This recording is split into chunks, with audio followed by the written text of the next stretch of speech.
Hi friends, എല്ലാവർക്കും movie മാനി മലയാളത്തിന്റെ പുതിയ എപ്പിസോഡിലേക്ക് വീണ്ടും സ്വാഗതം. ബാലൻ ദി ബോയ് എന്ന ചിദംബരം സംവിധാനം ചെയ്ത ചിത്രം കണ്ടതിന് ശേഷം എനിക്കതിൽ നിന്ന് മനസ്സിലാക്കാൻ സാധിച്ചിട്ടുള്ള കുറച്ച് കാര്യങ്ങളാണ് ഇന്നത്തെ എപ്പിസോഡിലൂടെ നിങ്ങളുമായി ഷെയർ ചെയ്യാനായി പോകുന്നത്. അതായത് ഈ ചിത്രത്തിലെ കുറച്ച് ഹിഡൻ ഡീറ്റെയിൽസുകളും ചില ലേയേഴ്സും അതേപോലെ തന്നെ ഈ ചിത്രം കണ്ടതിന് ശേഷം പല പ്രേക്ഷകർക്കും സംശയം തോന്നാൻ സാധ്യതയുള്ള ചില കാര്യങ്ങളുടെ എനിക്ക് മനസ്സിലായിട്ടുള്ള ഉത്തരങ്ങളുമാണ് ഈ വീഡിയോയിലൂടെ ഷെയർ ചെയ്യാനായി പോകുന്നത്. അതിനു മുൻപ് ഈ ചിത്രം ഇപ്പോഴും തിയേറ്ററിൽ ഓടിക്കൊണ്ടിരിക്കുന്നത് കൊണ്ട് ഈ പറയാൻ പോകുന്ന കാര്യങ്ങൾ നിങ്ങൾക്ക് സ്പോയിലറായി പോകണമെന്നുണ്ടെങ്കിൽ നിങ്ങൾ തീർച്ചയായിട്ടും ചിത്രം കണ്ടിട്ടുണ്ടെന്ന് ഉറപ്പുവരുത്താൻ ശ്രമിക്കുക. കൂടാതെ സിനിമ തിയേറ്ററിൽ ഒരു വട്ടം കണ്ടതിന്റെ ഓർമ്മ വെച്ചുകൊണ്ടാണ് ഈ കാര്യങ്ങൾ പറയുന്നത്. അതുകൊണ്ട് തന്നെ എന്തെങ്കിലും തെറ്റ് പറ്റുകയാണെങ്കിൽ ക്ഷമിക്കാനും ശ്രമിക്കുക. സോ നമുക്ക് ഒട്ടും സമയം കളയേണ്ട, നേരെ വീട്ടിലേക്ക് വരാം. ആദ്യം തന്നെ ചിദംബരത്തിന്റെ ഇതിനു മുന്നേ വന്നിട്ടുള്ള ജാനേമൻ, മഞ്ഞുമൽ ബോയ്സ് തുടങ്ങിയ ചിത്രങ്ങളുടെ തുടക്കത്തിൽ നിന്നും അവസാന ഭാഗത്തേക്ക് എത്തുമ്പോൾ ചിത്രത്തിന്റെ തുടക്കത്തിലുണ്ടായിരുന്ന പല കാര്യങ്ങളുടെയും നേരെ ഓപ്പോസിറ്റ് ആയിട്ടുള്ള കാര്യങ്ങൾ സംഭവിക്കുന്നതായി കാണാം. അതായത് ജാനേമനിന്റെ തുടക്കത്തിൽ ഒരു വീട്ടിൽ മരണം സംഭവിക്കുന്നതായി മറ്റൊരു വീട്ടിൽ ജന്മദിനം ആഘോഷിക്കുന്നതായിട്ടുമാണ് കാണിക്കുന്നത്. സിനിമയുടെ അവസാന ഭാഗത്തേക്ക് എത്തുമ്പോൾ ആ ജന്മദിനം ആഘോഷിക്കുന്ന വീട്ടിൽ ഒരു മരണം സംഭവിക്കുന്നതായും മരണം സംഭവിച്ചിരുന്ന വീട്ടിൽ ഒരു കുട്ടിക്ക് ജന്മം കൊടുക്കുന്നതായും കാണിക്കുന്നുണ്ട്. അതേപോലെ മഞ്ഞുമൽ ബോയ്സിലേക്ക് എത്തുകയാണെങ്കിൽ നിരീശ്വരവാദിയായിരുന്ന ഒരു യുവാവ് സിനിമയുടെ അവസാന ഭാഗത്തേക്ക് എത്തുമ്പോൾ ഈശ്വര വിശ്വാസത്തിലേക്ക് കടക്കുന്നത് പോലെയാണ് കാണിച്ചിരിക്കുന്നത്. ഇങ്ങനെ ചിദംബരത്തിന്റെ ഇതിനു മുന്നേ ഇറങ്ങിയിട്ടുള്ള സിനിമകളിൽ സിനിമയുടെ തുടക്കത്തിലും ഒടുക്കത്തിലേക്കും എത്തുമ്പോൾ നേരെ ഓപ്പോസിറ്റ് ആയിട്ടുള്ള കാര്യങ്ങൾ സംഭവിക്കുന്നതായി കാണാം. സോ ഈ ഒരു ചിത്രം നമ്മൾ നോക്കുകയാണെങ്കിലും ഇതിന്റെ ഫസ്റ്റ് ഹാഫും സെക്കൻഡ് ഹാഫും അവതരിപ്പിച്ചിരിക്കുന്നത് ഇങ്ങനെ ഓപ്പോസിറ്റ് ആയിട്ടുള്ള രീതിയിലാണ്. ചില ഉദാഹരണങ്ങളിലൂടെ അത് വ്യക്തമാക്കാം. അതായത് ഈ ഒരു ചിത്രത്തിന്റെ ആദ്യ ഭാഗങ്ങളിൽ ബാലൻ എന്ന ആ ഒരു കുട്ടിയുടെ അമ്മയുമായിട്ടുള്ള ബന്ധമാണ് കാണിക്കുന്നതെങ്കിൽ സെക്കൻഡ് ഹാഫിലേക്ക് എത്തുന്ന സമയത്ത് അവന്റെ വളർത്തച്ഛനായി വരുന്ന അബ്ബാസ് എന്ന ടൊവിനോയുടെ ക്യാരക്ടറുമായി ബന്ധപ്പെട്ട കാര്യങ്ങളാണ് കാണിച്ചു പോകുന്നത്. അതേപോലെ ഈ ബാലനും അവന്റെ അമ്മയും ഫസ്റ്റ് ഹാഫിൽ പല സ്ഥലങ്ങളിൽ പല പേരുകളിൽ ജീവിക്കുന്നതായിട്ടാണ് കാണിക്കുന്നത്. ഒരു പേര് തന്നെ അവർ നിലനിർത്തിക്കൊണ്ട് പോകുന്നതായി കാണിച്ചിട്ടില്ല. എന്നാൽ സെക്കൻഡ് ഹാഫിലേക്ക് എത്തുമ്പോൾ അവന് ഒരു സ്ഥിരമായി പേര് കിട്ടുന്നതായി, പവി അല്ലെങ്കിൽ പവിത്രൻ എന്നൊരു പേര് കിട്ടുന്നതായും ഈ പേര് തന്നെ അവൻ അബ്ബാസിന്റെ കൂടെ ജീവിക്കുന്ന അത്രയും വർഷങ്ങളിൽ യൂസ് ചെയ്യുന്നതായും കാണിക്കുന്നുണ്ട്. അതേപോലെ ഈ പേരുകൾ മാത്രമല്ല, ഫസ്റ്റ് ഹാഫിലെ രംഗങ്ങൾ കാണിക്കുമ്പോൾ ബാലനും അമ്മയും പല പല സ്ഥലങ്ങളിലാണ് താമസിക്കുന്നത്.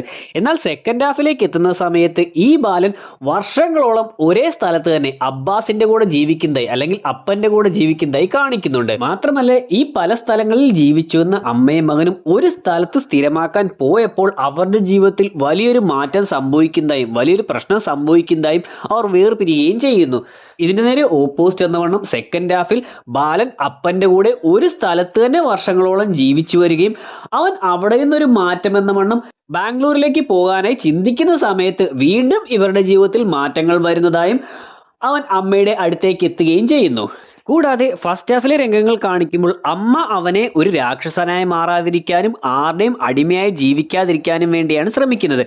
എന്നാൽ സെക്കൻഡ് ഹാഫിലേക്ക് എത്തുമ്പോൾ അവൻ ഒരു കള്ളനായി മാറുകയും കൂടാതെ അപ്പന്റെ അടുത്ത് അവർ പറയുന്ന ജോലികളെല്ലാം ചെയ്തുകൊണ്ട്, മോഷണവും ഹോട്ടലിലെ ജോലിയും എല്ലാം ചെയ്തുകൊണ്ട് ഒരു അടിമയെ പോലെ ജീവിച്ചു വരികയും ചെയ്യുന്നുണ്ട്.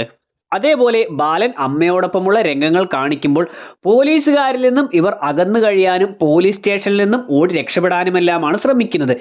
എന്നാൽ പിന്നീട് ഇതേ ബാലൻ തന്നെ പോലീസുകാരെയൊന്നും ഭയക്കുന്നില്ല എന്നും പോലീസ് സ്റ്റേഷനിലേക്ക് സധൈര്യം കടന്നു വരുന്നതായും അവരോട് പോരടിക്കുന്നതായിട്ടും കാണിക്കുന്നു. ഇങ്ങനെ ഈ ചിത്രം നോക്കുകയാണെങ്കിൽ ചിത്രത്തിന്റെ ആദ്യ പകുതിയുടെ നേരെ ഓപ്പോസിറ്റ് ആയിട്ടാണ് മിക്ക കാര്യങ്ങളും രണ്ടാം പകുതിയിൽ സംഭവിച്ചിരിക്കുന്നതെന്ന്, അത്തരത്തിലാണ് ഇവർ അണിയിച്ചൊരുക്കിയിരിക്കുന്നതെന്ന് നമുക്ക് മനസ്സിലാക്കാം.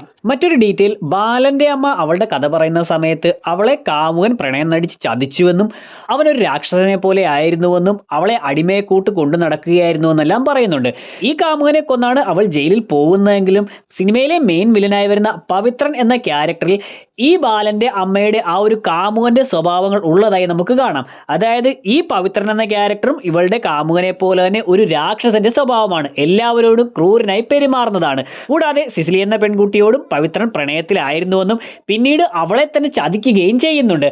അതേപോലെ മറ്റുള്ളവരെയെല്ലാം, തന്റെ കൂടെയുള്ളവരെയെല്ലാം അടിമയെ പോലെയെല്ലാം തന്നെയാണ് പവിത്രൻ എന്ന SI കാണുന്നതും. സോ ഇതെല്ലാം വെച്ച് നോക്കുമ്പോൾ ബാലന്റെ അമ്മ പറയുന്ന ആ ഒരു രാക്ഷസന്റെ സ്വഭാവം തന്നെയാണ് പവിത്രൻ എന്ന ക്യാരക്ടറിനും ഡയറക്ടർ കൊടുത്തിരിക്കുന്നത്.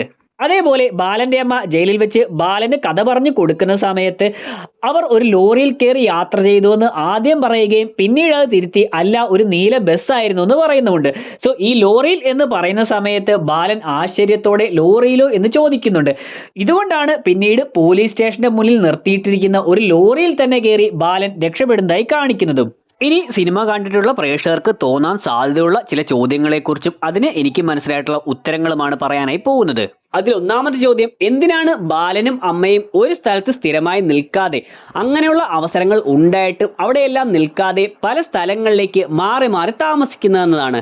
അതിനുള്ള ഉത്തരം, ആ ഒരു ചായക്കടയിൽ നിന്നും പോയതിനു ശേഷം കടപ്പുറത്ത് നിൽക്കുമ്പോൾ ബാലൻ അമ്മയോട് എന്തിനാണ് നമ്മൾ ആ ഒരു കടയെല്ലാം വിട്ട് വന്നതെന്ന് ചോദിക്കുമ്പോൾ അമ്മ പറയുന്നുണ്ട്, നമ്മൾക്കിടയിൽ മറ്റൊരാളും വേണ്ട, നമ്മൾക്ക് നമ്മൾ മാത്രം മതിയെന്ന്. അതായത് ഈ അമ്മ എന്ന ക്യാരക്ടർ ജയിലിൽ നിന്ന് ഇറങ്ങുന്നതിന് മുന്നേ ഒരാളെ സ്നേഹിച്ചിരുന്നുവെന്നും അയാൾ പ്രണയം നടിച്ചുകൊണ്ട് അവളെ ചതിക്കുകയായിരുന്നുവെന്നും പിന്നീട് ഇവൾക്ക് അയാളെ കൊല്ലേണ്ടി വന്നുവെന്നും അങ്ങനെയാണ് ഇവൾ ജയിലിലായതെന്നുമെല്ലാം പറയുന്നുണ്ട്. അതുകൊണ്ട് തന്നെ പിന്നീട് ഒരാളും ഇവരുടെ ജീവിതത്തിലേക്ക് വരണ്ട, ഇവർ അമ്മയും മകനും മാത്രം മതിയെന്ന് ഇവൾ തീരുമാനിക്കുകയാണ്. അതുകൊണ്ടാണ് ആ ഒരു ചായക്കടയിലെ അയാളുടെ വീടിന്റെ താക്കോൽ കൊടുത്തുകൊണ്ട് വീട്ടിൽ താമസിച്ചുകൊള്ളൂ, നിങ്ങൾ എൻ്റെ മകളെയും പേരക്കുട്ടിയെയും പോലെയാണെന്ന് പറയുന്ന സമയത്ത് ഇവരുടെ ഇടയിലേക്ക് ആ ഒരു ബന്ധം കടന്നു വരുന്നത് കൊണ്ടാണ് ഇവൾ അവിടെ നിന്നും ആദ്യം പോകുന്നത്. പിന്നീടുള്ള സ്ഥലങ്ങളെല്ലാം നോക്കുകയാണെങ്കിലും എന്തെങ്കിലും ഒരു അപകടം അല്ലെങ്കിൽ ഇവരുടെ ജീവിതത്തിന് ഒരു തടസ്സം സംഭവിക്കുമ്പോഴോ അല്ലെങ്കിൽ ആരെങ്കിലും ഇവരുടെ ജീവിതത്തിലേക്ക് കടന്നു വരാൻ ശ്രമിക്കുമ്പോഴോ ആണ്, അത് വിവാഹമായിട്ടോ പ്രണയമായിട്ടോ എല്ലാം കടന്നു വരാൻ ശ്രമിക്കുമ്പോഴുമാണ് അവിടെ നിന്നും ഇവൾ മകനെയും വിളിച്ചുകൊണ്ട് മറ്റൊരു സ്ഥലത്തേക്ക് പോകുന്നതായി കാണിക്കുന്നത്. എന്നാൽ ആ അമ്മാമ്മയുടെ വീട്ടിൽ താമസിക്കാനുള്ള കാരണം അവർ പറയുന്നുണ്ട്, നീയുമായിട്ട് എനിക്കൊരു ബന്ധവും വേണ്ട, പകരം ഒരു ജോലിക്കാരിയെ കൂട്ട് മാത്രം നീ ഇവിടെ കഴിഞ്ഞാൽ മതിയെന്ന്. സോ അതുകൊണ്ട് മാത്രമാണ് അവൾ അവിടെ താമസിക്കാമെന്ന് തീരുമാനിക്കുന്നത്. ഇനി രണ്ടാമത്തെ പ്രധാനമായിട്ടുള്ള ഒരു ചോദ്യം, ഈ സിനിമ കണ്ടിട്ടുള്ള ഒട്ടുമിക്ക ആൾക്കാർക്കും ഈ ഒരു സംശയം തോന്നിയിരിക്കാൻ സാധ്യതയുണ്ട്. അതായത് എന്തുകൊണ്ടാണ് അമ്മ എന്ന ആ ഒരു ക്യാരക്ടർ ഈ മകന്റെ അടുത്തേക്ക് എത്താൻ, സ്കൂൾ വിട്ടുവന്ന ബാലന്റെ അടുത്തേക്ക് എത്താൻ താമസിച്ചത്, അല്ലെങ്കിൽ അന്നേ ദിവസം അവിടെ എത്താതിരുന്നത്? കാരണം ആ സംഭവങ്ങൾ ആദ്യം കാണിക്കുന്ന സമയത്ത് ഇവന്റെ അമ്മ ജയിലിലായിട്ടുണ്ടാകാമെന്നും അതുകൊണ്ടാണ് അവിടേക്ക് എത്താൻ പറ്റാതെ പോയെന്നുമാണ് കാണിക്കുന്നത്. എന്നാൽ സിനിമയുടെ അവസാന ഭാഗത്തേക്ക് എത്തുമ്പോൾ അങ്ങനെയല്ലായിരുന്നുവെന്നും ഇവന്റെ അമ്മ ആ ഒരു മാനസിക രോഗിയായിട്ടുള്ള പെൺകുട്ടിയെ ആ വീട്ടിൽ കൊണ്ട് താമസിപ്പിച്ചിട്ടുണ്ടായിരുന്നുവെന്നും അവളെയാണ് പോലീസുകാരുടെ മുന്നിലേക്കും മറ്റും ഇട്ടുകൊടുത്തതെന്നും കൂടാതെ ആ വീട്ടിലേക്ക് ആ ഒരു കെയർ ടേക്കർ കയറാൻ പോകുമ്പോൾ ആ മാനസിക രോഗിയായിട്ടുള്ള പെൺകുട്ടി വെടിവെക്കാൻ തുടങ്ങുന്നതിന് മുന്നേ തന്നെ ബാലന്റെ അമ്മ അവിടെ നിന്നും സാധനങ്ങളും മറ്റും എടുത്തുകൊണ്ട് പുറകിൽ കൂടി പോകുന്നതായി കാണിക്കുന്നുണ്ട്. ഈ സമയം ബാലൻ ബസ് സ്റ്റോപ്പിൽ വന്നിട്ടേ ഉള്ളൂ. സോ അങ്ങനെയായിരുന്നെങ്കിൽ എന്തുകൊണ്ടാണ് ആ വീട്ടിൽ നിന്നും പെട്ടെന്ന് അവിടേക്ക് ഇവന്റെ അമ്മ എത്തി ബാലനെ കൂട്ടിക്കൊണ്ട് പോകാത്തതെന്നാണ് പലരുടെയും സംശയം. അതിനുള്ള ഉത്തരം, ആ ഒരു വീടും ബാലൻ സ്കൂൾ വിട്ട് ബസ്സിൽ നിന്ന് ഇറങ്ങുന്ന ആ ഒരു സ്ഥലവും അടുത്തടുത്തല്ല, അതിനിടയിൽ ഒരുപാട് ദൂരമുണ്ട് എന്നുള്ളതാണ്. അതായത് ആ താക്കോൽ എന്ന ഗാനരംഗം കാണിക്കുന്ന സമയത്ത് ആ സീനുകളിൽ ഇവർ ആ ഒരു ബസ് സ്റ്റോപ്പിൽ വന്ന് ഇറങ്ങിയതിനു ശേഷം ഒരുപാട് ദൂരം സഞ്ചരിച്ചുകൊണ്ടാണ്, പാടവരമ്പുകളിലൂടെയും പല സ്ഥലങ്ങളിലൂടെയും എല്ലാം സഞ്ചരിച്ചതിന് ശേഷം മാത്രമാണ് ഈ ഒരു വീട്ടിലേക്ക് എത്തുന്നതെന്ന് കാണിക്കുന്നുണ്ട്. കൂടാതെ ആ അമ്മാമ്മ എന്ന ക്യാരക്ടർ വീടിന് മുന്നിൽ വരെ ബസ് എത്തുമല്ലോ, പിന്നെ എന്തുകൊണ്ടാണ് നീ പിന്നിൽ കൂടി പോകുന്നതെന്ന് ചോദിക്കുന്നുണ്ട്. പിന്നിൽ കൂടി പോകുന്നുണ്ടെങ്കിലും എവിടെ നിന്നാണ് ഇവർ ബസ് കയറുന്നത് എന്നുള്ള കാര്യം അമ്മാമ്മയ്ക്കും അറിയില്ല. ഇതിൽ നിന്നും ഈ ബാലന്റെ അമ്മ ശ്രമിക്കുന്നത് അല്ലെങ്കിൽ അതുവരെ നടപ്പാക്കി വന്നിരുന്നത് ഈ വീടിന്റെ അടുത്തുള്ള ഒരു സ്ഥലമല്ല, പകരം അവിടെ നിന്നും ഒരുപാട് ദൂരെയുള്ള മറ്റേതോ ഒരു സ്ഥലത്ത് സഞ്ചരിച്ച് അവിടെ വെച്ചാണ് ഈ ബാലനെ സ്കൂൾ ബസ്സിലേക്ക് കയറ്റി വിടുന്നതും തിരിച്ച് ബാലൻ വന്ന് ഇറങ്ങുന്നതും. അതായത് ഒരിക്കലും തങ്ങൾ എവിടെയാണ് താമസിക്കുന്നതെന്ന് ആരും അറിയരുത് എന്നുള്ളത് കൊണ്ടാണ് ഇത്രയും ദൂരെയുള്ള ഒരു സ്ഥലത്ത് ആ ബസ് വന്ന് നിർത്താനായി പറയുന്നത്. സോ മിക്കവാറും മിനിമം 1 മണിക്കൂറോ അല്ലെങ്കിൽ അതിനു മുകളിലോ സഞ്ചരിച്ച് മാത്രം എത്താൻ പറ്റുന്ന ഒരു സ്ഥലത്തായിരിക്കും ഈ ബസ് വന്ന് നിർത്തുന്നത്. അതുകൊണ്ട് തന്നെ ഇവളീ മാനസിക രോഗിയായിട്ടുള്ള പെൺകുട്ടിയുടെ കയ്യിൽ തോക്ക് കൊടുത്തതിന് ശേഷം വീട്ടിൽ നിന്ന് ഇറങ്ങിയിട്ടുണ്ടെങ്കിലും ഇവൾക്ക് വളരെ പെട്ടെന്നൊന്നും അവിടേക്ക് എത്താൻ സാധിച്ചിട്ടുണ്ടാവില്ല.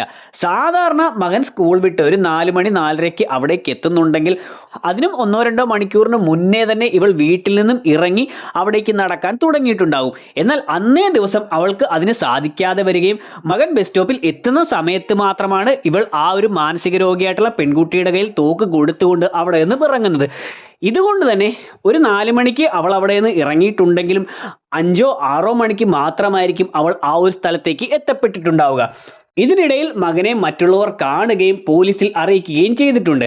ഇതുകൊണ്ടാണ് അവൾക്ക് മകന്റെ അടുത്തേക്ക് എത്താൻ സാധിക്കാതെയിരുന്നത്. ഒരുപക്ഷെ അവൾ അതിന്റെ അടുത്ത് എത്തിയിട്ടുണ്ടെങ്കിലും പോലീസുകാരെയും മറ്റും കണ്ടുകൊണ്ട്, അല്ലെങ്കിൽ അവിടെ ജനങ്ങൾ കൂടി നിൽക്കുന്നതും മറ്റും കണ്ടുകൊണ്ട് മകന്റെ അടുത്തേക്ക് എത്താൻ സാധിക്കാതെയിരുന്നതാകാം.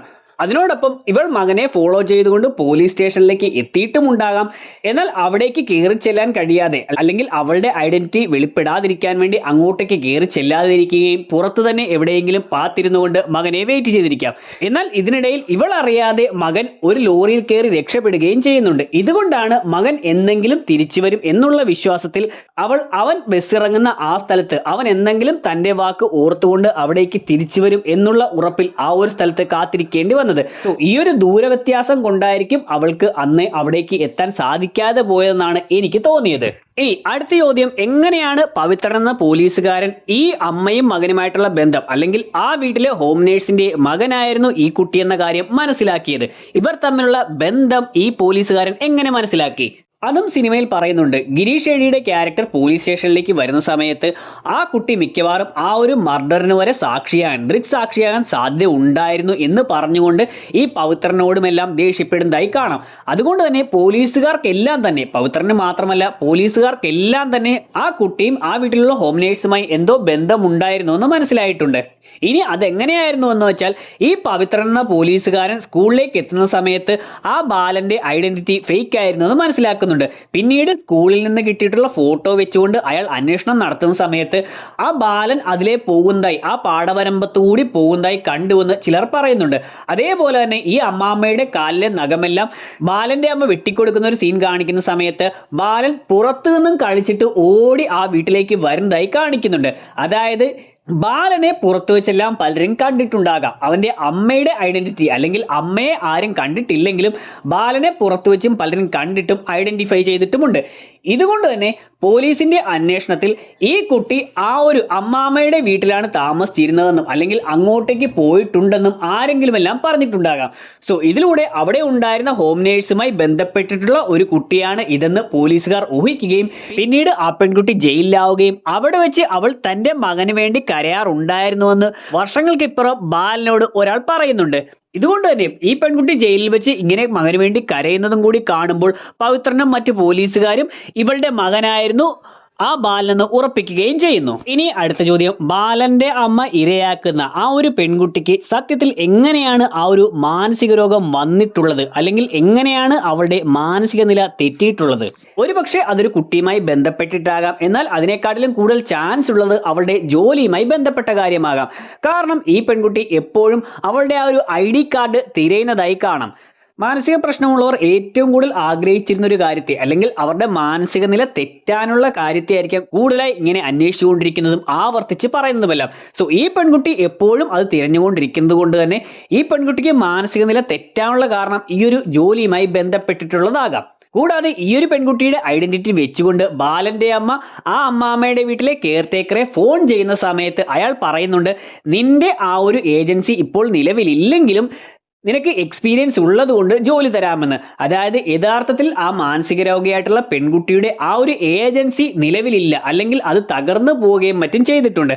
സോ അങ്ങനെ അവളുടെ ജോലി നഷ്ടപ്പെട്ടതുമായി വന്ന വിഷമത്തിലായിരിക്കാം ഒരുപക്ഷെ ഇവൾക്ക് ഈ ഒരു മാനസിക രോഗം വന്നിട്ടുണ്ടാവുക. അതിനോടൊപ്പം തന്നെ അതുമായി ബന്ധപ്പെട്ട് ഇവൾക്ക് കുടുംബമോ മക്കളെയോ മറ്റോ നഷ്ടപ്പെട്ടിട്ടും ഉണ്ടാകാം.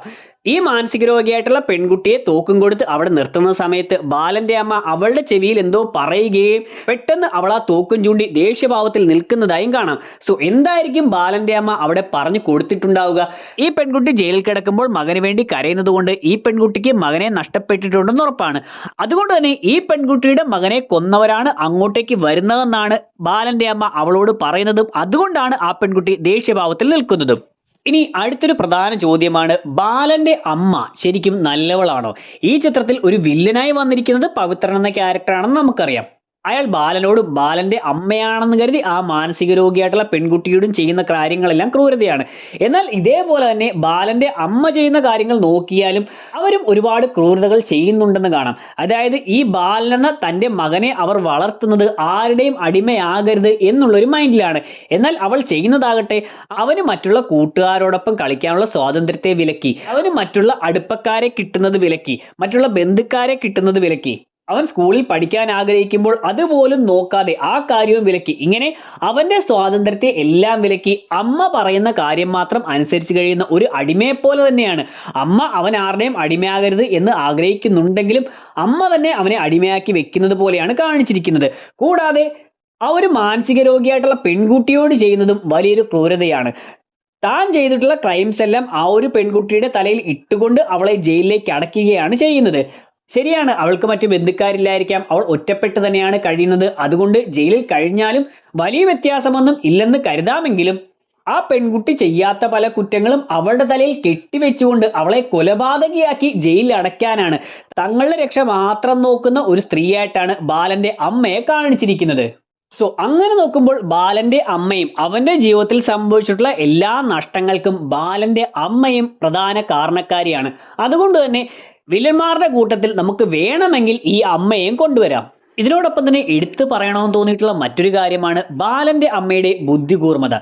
ഈ ബാലന്റെ അമ്മ മുൻകൂട്ടി കണ്ടുകൊണ്ടാണ് എന്നെങ്കിലും തങ്ങൾ ആ വീട്ടിൽ താമസിച്ചിരുന്നുവെന്ന് ആരെങ്കിലും കണ്ടെത്തി ഒരു അന്വേഷണമോ മറ്റോ വരികയാണെങ്കിൽ യഥാർത്ഥ പെൺകുട്ടിയുടെ തലയിലേക്ക് ആ കാര്യങ്ങൾ വെച്ച് കൊടുക്കുന്നതിന് വേണ്ടിയാണ് ആരും അറിയാതെ വളരെ മുൻപേ തന്നെ അവളെ ആ വീട്ടിൽ കൊണ്ടുവന്ന് താമസിപ്പിച്ചിരുന്നത്. എന്നാൽ ഇതുകൂടാതെ സിനിമയുടെ തുടക്കത്തിലും ഈ ബാലന്റെ അമ്മ മുൻകൂട്ടി പല കാര്യങ്ങളും ചെയ്യുന്നതായി കാണിച്ചിട്ടുണ്ട്. അതായത് ആ ചായക്കടയിൽ ഒരു പ്രശ്നവുമില്ലാതെ കഴിഞ്ഞുകൊണ്ടിരിക്കുന്ന ഒരു രാത്രി ബാലൻ കിടന്നുറങ്ങുന്ന സമയത്ത് അമ്മ ഒരു പത്രം മടക്കി വായിച്ചുകൊണ്ടിരിക്കുന്നതായി കാണാം. പിന്നീട് അവിടെ നിന്നും പോയതിനു ശേഷം ബോട്ടിലെല്ലാം യാത്ര ചെയ്ത് ഒരു സ്ഥലത്തെത്തുമ്പോൾ അവിടെ വെച്ച് ഒരു കന്യാസ്ത്രീയെ കാണുകയും ആ കന്യാസ്ത്രീയെ ഈ പത്രം കാണിച്ചുകൊണ്ട് എന്തോ ചോദിക്കുകയും പിന്നീട് ഒരു മെഴുകുതിരി ഫാക്ടറിയിൽ അവൾ ജോലി ചെയ്യുന്നതായും കാണിക്കുന്നുണ്ട്. അതായത് ആ രാത്രി ചായക്കടയിൽ ഇരിക്കുന്ന സമയത്ത്, അവിടെ ഒരു പ്രശ്നവുമില്ലാതെ ഇരിക്കുന്ന സമയത്ത് അവൾ പത്രത്തിൽ ജോലി അന്വേഷിക്കുകയായിരുന്നുവെന്നും ആ ജോലിയുടെ കാര്യമാണ് ഇവിടെ വന്നുകൊണ്ട് കന്യാസ്ത്രീയെ കാണിച്ചതെന്നും മനസ്സിലാക്കാം. അതായത് ഒരു പ്രശ്നവുമില്ലാതെ ആ ചായക്കടയിൽ കഴിഞ്ഞുകൊണ്ടിരിക്കുന്ന സമയത്ത് തന്നെ ഇനി പോകാനുള്ള സ്ഥലത്തെക്കുറിച്ചും ജോലിയെക്കുറിച്ചുമെല്ലാം അവൾ അന്വേഷിച്ചു കൊണ്ടിരിക്കുന്നുവെന്ന്, മുൻകൂട്ടി തന്നെ ആ കാര്യങ്ങളെല്ലാം ചെയ്തുകൊണ്ടിരിക്കുന്നുവെന്നാണ് കാണിക്കുന്നത്. സോ ഇത് ബാലന്റെ അമ്മയുടെ മുൻകൂറായി തന്നെ എല്ലാ കാര്യങ്ങളും ചെയ്തു വെക്കുന്ന ആ ഒരു ബുദ്ധികൂർമ്മതയാണ് കാണിക്കുന്നത്. So that's it. ഇത്രയും കാര്യങ്ങളെല്ലാമാണ് ഈ സിനിമയിൽ നിന്നും എനിക്ക് മനസ്സിലാക്കാൻ സാധിച്ചിട്ടുള്ളതും സിനിമയിൽ വന്നിട്ടുള്ള പ്രധാന സംശയങ്ങൾക്കുള്ള ഉത്തരമായിട്ടും എനിക്ക് തോന്നിയിട്ടുള്ളത്. എന്താണ് ഞാൻ ഈ പറഞ്ഞ കാര്യങ്ങളെക്കുറിച്ചുള്ള നിങ്ങളുടെ അഭിപ്രായം എന്ന് തീർച്ചയായിട്ടും വീഡിയോയുടെ കമന്റ് സെക്ഷനിൽ ഉൾപ്പെടുത്തുക. വീഡിയോ ഇവിടെ അവസാനിക്കുകയാണ്. വീഡിയോ നിങ്ങൾക്ക് ഇഷ്ടമായിട്ടുണ്ടെങ്കിൽ ലൈക്ക് ചെയ്യാനും ഷെയർ ചെയ്യാനും സബ്സ്ക്രൈബ് ചെയ്യാനും ശ്രമിക്കുക. നമുക്ക് അടുത്ത എപ്പിസോഡിലൂടെ കാണാം. അതുവരെ ബൈ.